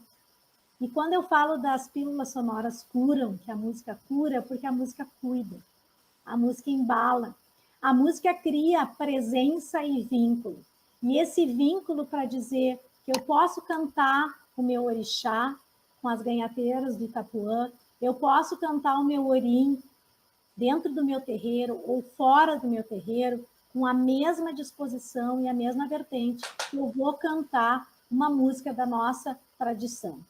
Eu tenho a sorte de estar numa universidade que tem um trabalho lindo, tanto com a cultura afro-brasileira, que foi a universidade que inventou os lápis da cor da pele dos negros. Né? Uma colega minha, Gladys Kesher, maravilhosa, que tem feito um trabalho assim, fantástico. A gente tem um trabalho com os tambores dentro da universidade, com um grupo de mulheres, que é algo maravilhoso. A gente tem o supapo dentro da minha sala. E eu tenho todo um trabalho com a cultura indígena, então, às vezes, quem sabe, eu não pontue tanto isso na minha fala, Léo, porque na pedagogia, os nossos alunos, eles têm 1 ano dentro de uma aldeia. Eles aprendem a fazer, eles me ensinam muitos passos, muitos cânticos. Nós temos, assim, alunos indígenas que estão dentro da universidade de uma forma muito encantadora. Então, assim, nós não sentimos essa necessidade ali naquele território da pedagogia. Mas eu tenho que te dizer, sim, que eu tenho notado nos cursos com os professores uma dificuldade muito grande para aprender a fazer um ijexá. Ijexá é um canto de um orixá. Quando eu ensino ijexá para eles, né, eu fico ensinando, todo mundo aprendeu ijexá. No momento que eu expliquei que é de um orixá, mas o meu pastor não me deixa. E nós não podemos esquecer, gente. A pedagogia hoje em dia tem 75% de pessoas que não podem tocar tambor na minha aula, porque diz, professor, o meu pastor não me deixa. Ok, espera. Essa outra música eu posso. É um ijexá. é do orixá, mas como ela faltou a primeira parte da aula, ela não pegou a explicação, que é o Ijexá ela acha que pode tocar. Mas o tambor do Moçambique, para falar dessa cultura que foi esquecida no Rio Grande do Sul, ela não pode cantar.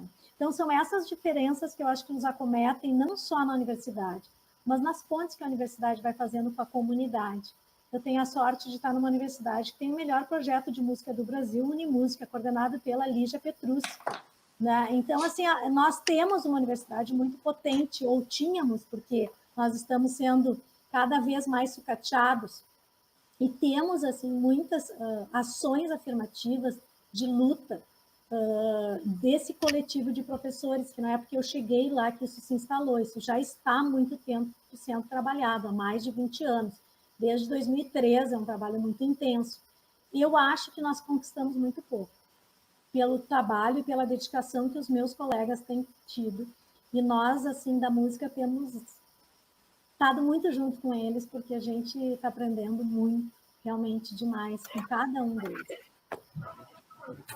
Massa. Uau, né, gente? O que dizer? Olha, pô, a gente já estourou o tempo, mas eu acho que tudo bem, a gente pode até seguir mais um pouco, Dulce, porque eu acho que impactou muito, assim, foi muita coisa, né? Tem muita coisa aqui para a gente conversar. É interessante que a gente não teve tanta pergunta, mas a gente teve muitos comentários. Eu não sei nem se eu atrapalhei vocês colocando os comentários, assim, mas eu acho legal a gente ver como é que... Ai, gente, eu sou 2D, eu só olhei para mim, para o Léo, para a Lu, eu não vejo nada ali, porque não dá, não consigo. Por favor. Não atrapalhou, não, Lu. Eu queria até aproveitar o gancho da Maria Clara Couto para fazer a minha última pergunta para a Dulce, mais provocativa, um pouquinho mais ainda. Não, uma mais fácil, por favor. Eu vou te pegar amanhã. Amanhã temos live da Flabem. Vamos divulgar aqui esse negócio. Todos os gaúchos aqui presentes, supapo ensinado pelo meu ex-aluno, Lucas Kinoshita, meu aluno desde os 4 anos.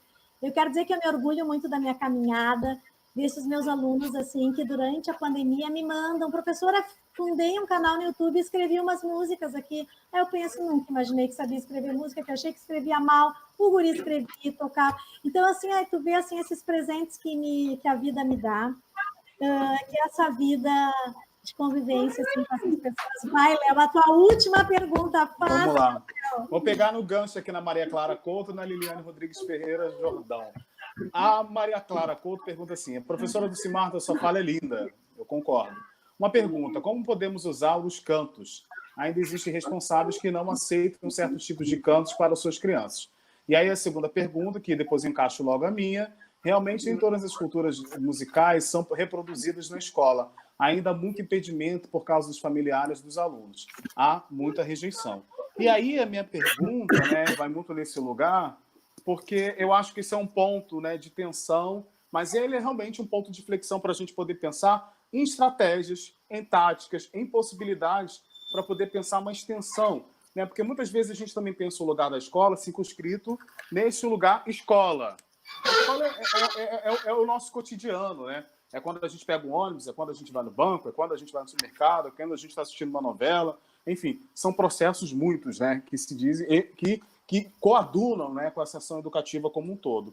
E aí eu fico me perguntando o lugar da nossa responsabilidade social enquanto educadores, né? Porque a gente lida, assim, com conhecimentos e saberes, mas de que forma, por que eu desenvolvo determinados conhecimentos e determinados saberes, né?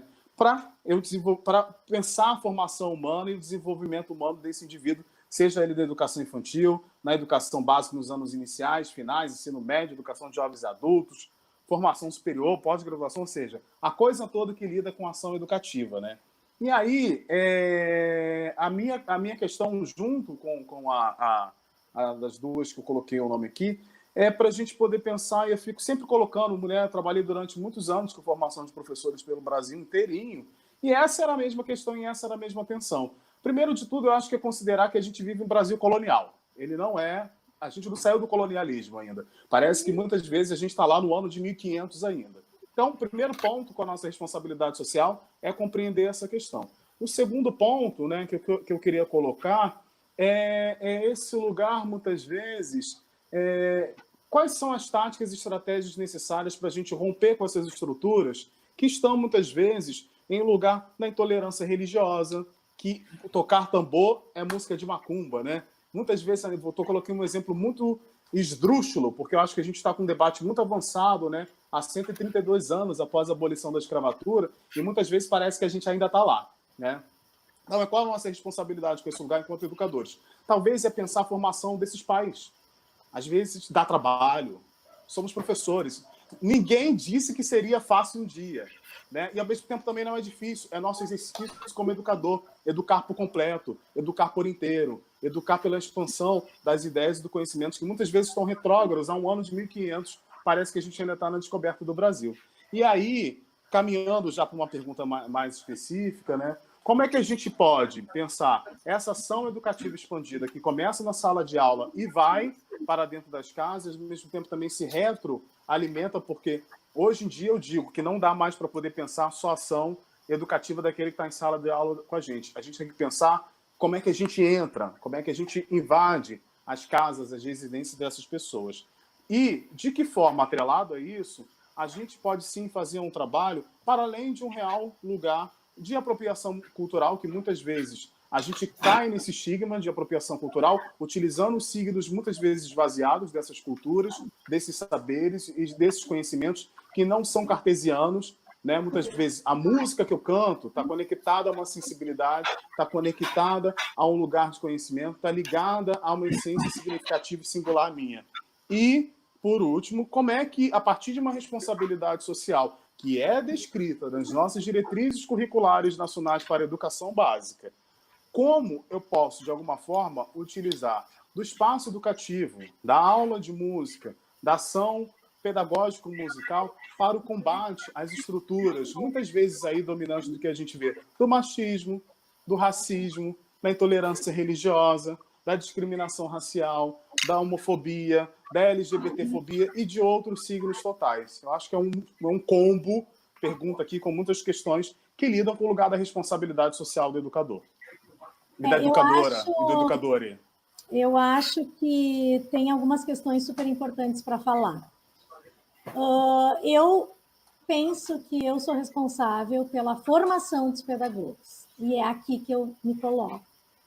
Primeiro, porque eu acredito que eles podem compor ações para pensar sobre como chegar nas famílias, como chegar nas crianças.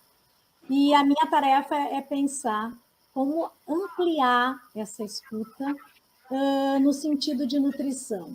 E eu vou repetir aqui uma frase que eu digo para todos os meus alunos na primeira aula. Eu não quero e não estou nem um pouquinho interessada em saber qual é a música que vocês gostam, nem qual é a música que vocês acham legal. Nós temos que pensar em nutrição.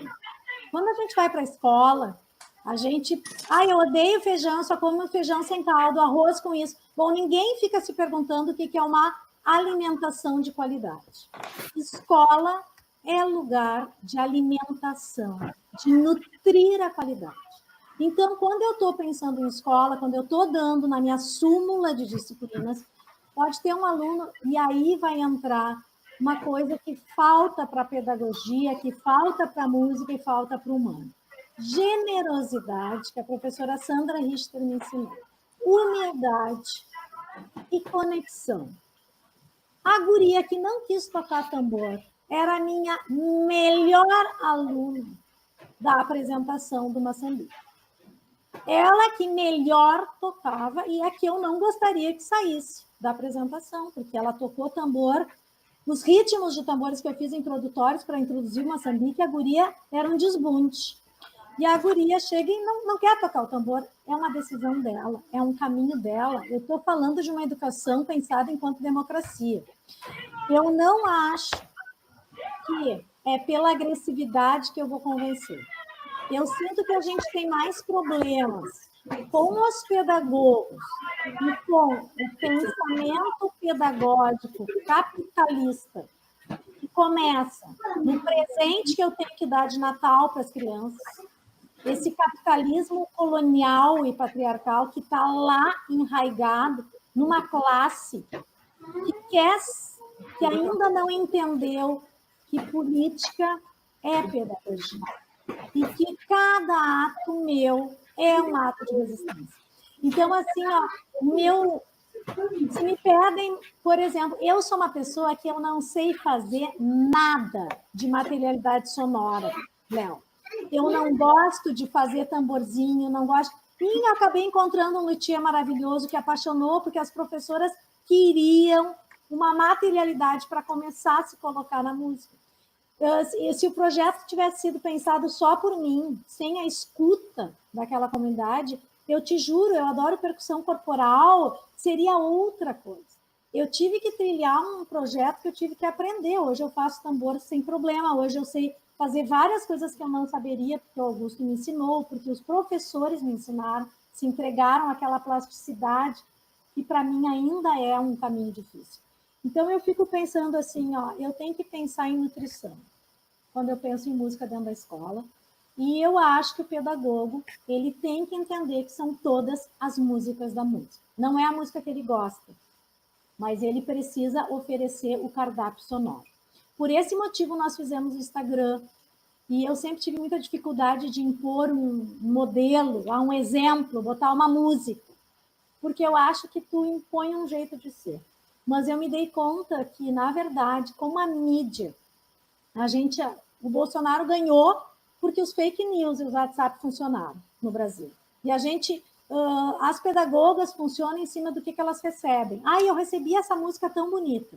Então, eu resolvi também fazer um canal para a gente aprender a escutar no sentido de entender onde estão essas músicas de qualidade, porque as professoras vão na livraria melhor da cidade de Porto Alegre e não tem música de qualidade para vender, e não tem música quilombola para vender, e não tem música indígena de graça.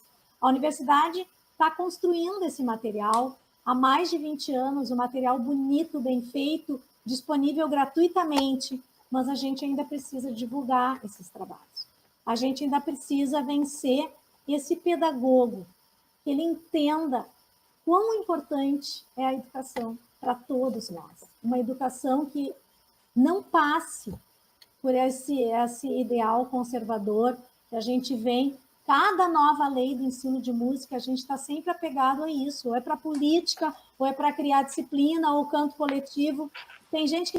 Dulce, mas então tu não gosta de canto na sala de aula? E aqui vem uma pergunta sobre os cantos. Eu acho que a música é a música que tu quiser, é a música se é cantada, se é tocada, se é dançada, é compartilhar as músicas da música. Mas, infelizmente, a gente precisa ampliar o repertório, o Léo tem toda a razão. Eu acho que são poucos os espaços que a gente tem de ampliar esse repertório. Esse curso que eu estou dando agora, na Secretaria Municipal de Educação de São Leopoldo, que é um pessoal completamente preparado para pensar essas questões, a gente tem um momento apenas afro, um momento apenas indígena, um momento do funk, um momento do slam, para as pessoas perderem o preconceito. Nós ainda estamos falando mal da marchinha de carnaval, né? Se tu pensar na prática dos repertórios.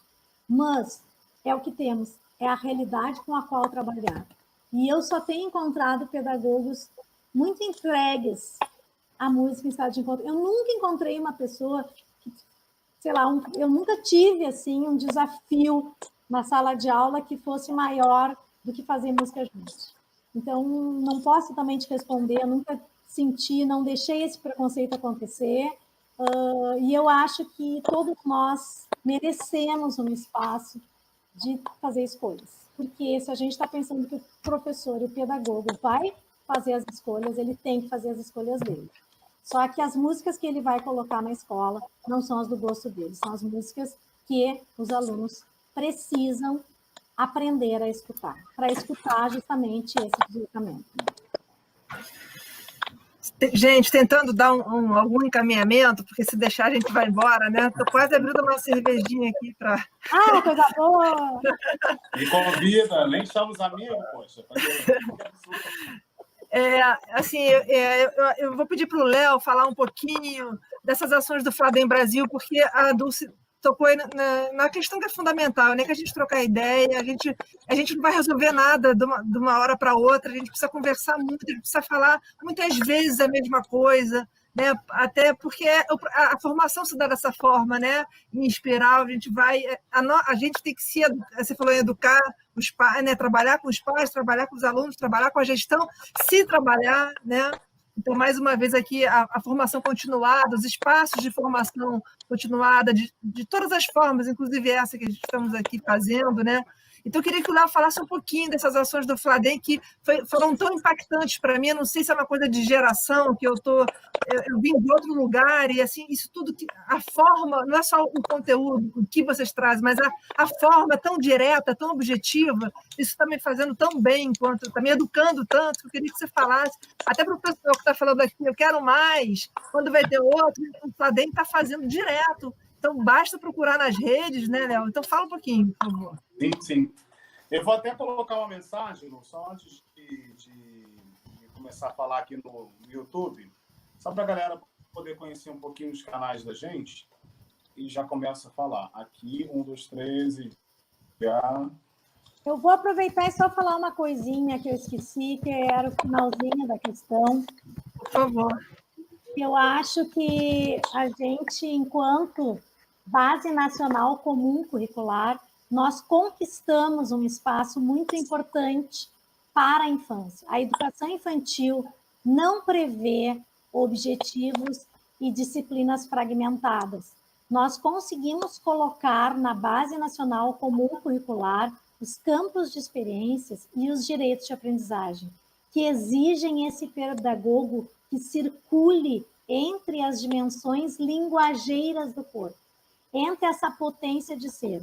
Isso é uma conquista, uma luta de muitos encontros e muitas falas, especialmente sublinhando os direitos de aprendizagem, que o brincar é um deles, participar, são 6 direitos de aprendizagem fundantes. Então, nós não vamos ter mais aqueles conteúdos definidos dessa forma. E a infância ganhou isso. Por quê? Porque a pedagogia já vem estudando isso há muito tempo e conseguiu, mesmo sem conseguir fazer valer o que realmente quis, porque depois do impeachment da Dilma, e o pessoal que é jovem tem que ouvir isso, a gente viu todas as forças democráticas serem completamente cortadas. Todas as forças que pensavam diferente serem completamente atrofiadas. Então, a Associação Brasileira, o Fladem, nós todos estamos, assim, lutando para que a gente possa ter a liberdade de pensar, que é um direito de cada um de nós. E a liberdade e a garantia de uma educação de qualidade para todos, com música. Boa, Dulce. Eu acho que só, além de continuar, né, Lu e Dulce, primeiramente também agradecer por vocês fazerem parte desse grande bonde que é o Fladem Brasil, né? A gente está se escondendo. Luciana é nossa representante aqui no estado do Rio de Janeiro, a Dulce é coordenadora regional do Fladem Brasil no Sul. E o Fladem Brasil é isso, né? É um Fladem que está aí com mais de... A gente, como Brasil, temos Argentina, Bolívia, Guatemala, Uruguai, México, Peru, Nicarágua, Chile, Venezuela, outros países que congregam todo esse grande fórum latino-americano. Especialmente no Fladem Brasil, nós estamos aí espalhados, né, nessa atual gestão por todo o Brasil, fazendo discussões reais, né, que eu entendo por 4 lugares. O primeiro deles, dialógico, né, porque eu acho que quando a gente se compromete a fazer o exercício dialógico, de alguma forma a gente também produz conversa a partir das singularidades, dos significados do outro, né? Da forma como o outro aprende música, né? E um outro lugar que eu acho que é super o que a gente tem vivido hoje, que a Lu acaba de mencionar, que é o lugar da desobediência, que é o lugar da rebeldia, ao lugar instituído ao qual nós fomos forjados.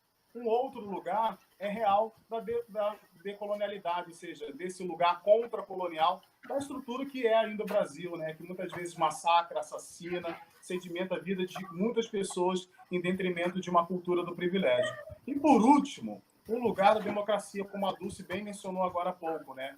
Então, acho que de entender quais são esses processos todos, né, musicais, que, de alguma forma, a gente pode, de alguma forma, produzir troca, produzir conhecimento. Então, a gente atua sobre essa pedagogia do 4D, desobediente, dialógica, decolonial e, ao mesmo tempo, democrática.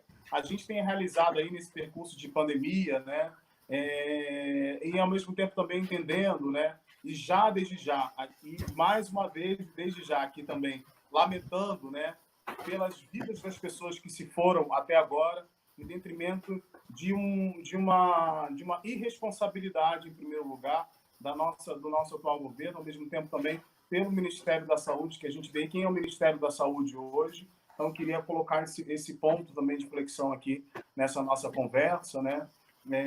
Porque lida com o lugar da nossa responsabilidade social também. E aí o Fladem, implicado com essas questões, começou uma série de conversas às terças-feiras, né, desde a primeira semana de abril.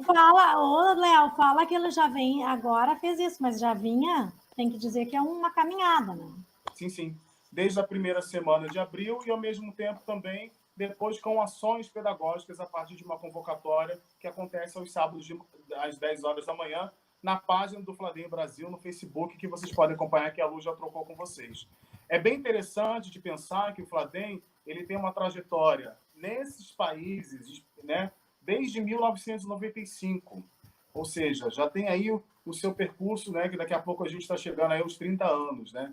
E é bem interessante que esse ano, né, nós comemoramos aí os nossos 25 anos de Fladem. E o Fladem Brasil, de alguma forma, foi dimensionado pela Marisa Fonterrada, que a Lu, com certeza, já deve ter conversado com muitos de suas alunas e seus alunos. Depois, Tecla Alencar, a própria Adriana, né, que foi presidente do Fladem Brasil, e eu hoje que estou presidente junto com um grande time aqui. Eu falo que a presidência não é nada se a gente não tem um conglomerado de pessoas que fazem esse exercício se movimentar, esse exercício acontecer, né? Então, vem com a gente, vem conhecer um pouco do Fladem Brasil, vem conhecer as nossas ações, que acontecem, muitas delas presencialmente, né? A gente, no ano de 2018, cometemos a grande loucura da felicidade de realizarmos jornadas pedagógicas por todo esse estado, que, ao mesmo tempo, conseguimos reunir aí, no mesmo dia de prática de ação educativa, mais de 2.000 pessoas. Então, a gente entende esse processo da pedagogia do encontro com possibilidade de ir ao outro por meio, com e através da música, né? Enquanto exercício plural, enquanto exercício dinâmico, enquanto exercício de construção de saberes. E eu acho que um ponto que a Dulce começa cantando, né? Essa música, eu acho incrível, Dulce, que você cantou, que a palavra é rebeldia, para a gente produzir e constituir outras utopias. A gente precisa acreditar que é possível a mudança. E o Fladem Brasil, hoje, instaura a ideia e a concepção, e para nós, uma grande verdade, que a mudança cotidiana ela é possível. E ela é possível a partir das práticas pedagógicas musicais que lidam com os sentidos plurais daqueles indivíduos que praticam música em determinados outros, muitos espaços pedagógicos, educativos, culturais. E eu acho que a grande questão do Fladem é justamente resgatar essas pedagogias latino-americanas que foram completamente destruídas. Isso é uma coisa fundamental e sempre foi o lugar, o Fladem Brasil, aqui no Rio Grande do Sul, surge na minha cidade, Montenegro, me sinto muito feliz, eu sou uma das primeiras dinossáuricas desse conglomerado. Quero dizer também, eu vi que tem bastante gente do Sul aqui assistindo, que nós fizemos todo ano os encontros Fladem Brasil na universidade, e o ano passado foi muito encantador, porque a gente fez 3 grandes encontros, e um deles foi o Flash Mob, tocando Moçambique com os alunos da escola pública de Porto Alegre, Grande Porto Alegre de Canoas, que foi uma coisa muito encantadora. E esse ano era para ter outro Flash Mob, mas ainda não saiu, não sei como é. Eu estou ainda vendo como fazer, porque, na verdade, o Léo nos ocupou bastante com o Fladem Brasil, que tem feito pouquíssima coisa. Por favor, vão no site, sigam a gente no Instagram. Agora estamos organizando um curso, que vai ter um curso presencial muito legal, para a gente aprofundar nessas questões, aprender música, a música que a gente não aprendeu ainda, a nossa música brasileira. Maravilha, maravilha. Quer falar, Léo? Desculpa. Você ia falar? Não, eu acho que é muito disso mesmo, né? Com a simplicidade, né, do que é o próprio fórum, né? O que a gente quer, de alguma forma, enquanto Fladem Brasil, enquanto esse bonde coletivo, né, da América Latina, é realmente nos entendermos latino-americanos, né? Que muitas vezes a gente está sempre olhando para a Europa, ou para os Estados Unidos, né? Somos latinos, somos latino-americanos e com muito orgulho. Então, acho que esse é um ponto muito importante, preponderante desse exercício pedagógico musical. Conhecer as nossas pedagogias, conhecer aquilo que é a América Latina, né? Então, acho que esse é um ponto que eu queria colocar a pedido aí da Lu. Eu quero só fazer a última fala, tá? Eu quero agradecer demais a Luciana, muito feliz de fazer parte, agradecer o pessoal que veio segunda-feira, que veio terça, que está aqui quarta, os palestrantes que provocaram várias questões. Quinta, sexta e sábado. Quinta, é a quarta. É a quarta, quinta e sexta. Não, mas eu quero agradecer muito no nome da Lu, tá? Toda essa parceria desse coletivo que a gente teve aqui. Vocês não estão sabendo, mas tem os alunos envolvidos com a Lu que vieram, nos receberam aqui atrás da cortina. Eu acho que é importante que eles apareçam. Muito obrigada pela parceria, pela ajuda.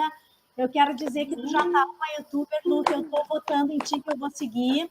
E eu quero bater palma mesmo para a Lu e toda essa força. Silmar, adorei conhecer também. E todas as pessoas que fizeram parte desse coletivo. Que a gente continue lutando pela música de qualidade na escola. Aí, Letícia apareceu. Eu queria agradecer muitíssimo a todos e todas que participaram desde quarta-feira, né? Quarta, quinta e sexta. A gente fica até perdido, né? Nesse ambiente virtual, podia ser qualquer época, né? Antes de fazer os agradecimentos, eu vou só dizer para o pessoal que no canal do G-Cult, que eu já coloquei aí, todos os vídeos ficam disponíveis, então vocês podem assistir, podem indicar para outras pessoas. Então, voltar aqui aos agradecimentos, dizer que foi incrível, assim, porque inesperado, porque de repente deu essa ideia, dessa vontade de fazer em forma de live e não sabia o que ia acontecer, e o pessoal está desandando a se inscrever, eu acho que deve ter mais de 1.000 inscritos, e estou com a mão, de fazer certificado para esse povo. Depois eu vou mandar por e-mail, tá, pessoal? Passar tudo para os alunos, o certificado. Olha, Lu, você está nos agradecimentos, eu queria agradecer, principalmente pelo convite, pela oportunidade de conversar com a Dulce, que é sempre muito bom, né? E estar com você, estar com essa galera aqui toda por trás, que operacional, que está aqui com a gente na frente também agora. Bravos todos participaram conosco, todo mundo que está aí nesse outro lado, né? Que não é outro lado nem mais lado, né? É um mundo mediatizado, gente. A gente está no mesmo lugar, todo mundo no mesmo bonde, no mesmo barco. Mas eu juro que eu queria estar vendo a carinha de cada um. Queria é muito bom. Deixa eu falar quem são, né? A gente tem aqui essa de batom, essa loura de batom, é a Camila Ohana, professora pedagoga, formada lá pelo Instituto de Educação de Angra dos Reis. Esse rapaz aqui, o Adri, professor pedagogo, atuante na educação básica, lá na rede de Angra dos Reis. Camila está aonde, Camila? Saquarema, também formada lá pelo Instituto de Educação de Angra dos Reis. A Bárbara e a Letícia, que são atuais estudantes do curso de Pedagogia de Angra dos Reis. E queria agradecer muitíssimo por vocês estarem aqui, por vocês terem topado essa empreitada, porque sozinha ia ser muito difícil, é muito bom trocar ideia, tudo que vocês puderam me ajudar, não só aqui, mas na pré-produção também. E depois a gente vai conversar um pouquinho para ouvir o feedback de vocês também, porque daqui a 2 anos a gente vai ter o 6º seminário, né? E por aí vai, né? Não vamos deixar parar. Léo. Obrigado. Bom, vocês querem dizer alguma coisa, meninos e meninas? Adrian, Bárbara, Camila, Letícia, querem? Não? Então faz assim, joinha só. Vocês estão aí? Vocês estão aí? Legal, gente. Léo, super parceiro, cara. Pô, muita honra de ter você aqui prestigiando, né? A gente teve a presidente do Fórum Latino-Americano geral, né? E o presidente do Fórum Latino-Americano do Brasil. Esses presidentes são os presidentes que importam mesmo, os que estão ali, né, junto com a gente. São os que valem. Os que valem, E, Dulce, super obrigada pela tua fala. Nossa, eu vou precisar assistir de novo, porque em alguns momentos eu me disperso com essa coisa aqui de operacionalizar essa história toda. Vou precisar vir de novo para digerir tanta coisa que foi, é muita coisa. Dá para escrever um um livro, eu acho, disso tudo que você falou aqui. Gente, eu vou ter que encerrar. Como é que eu faço? Só dizendo tchau? Tchau, tchau. Obrigada. Tchau, gente. tchau. Beijo, Léo. Beijo. Tchau, Lu. Tchau, beijo.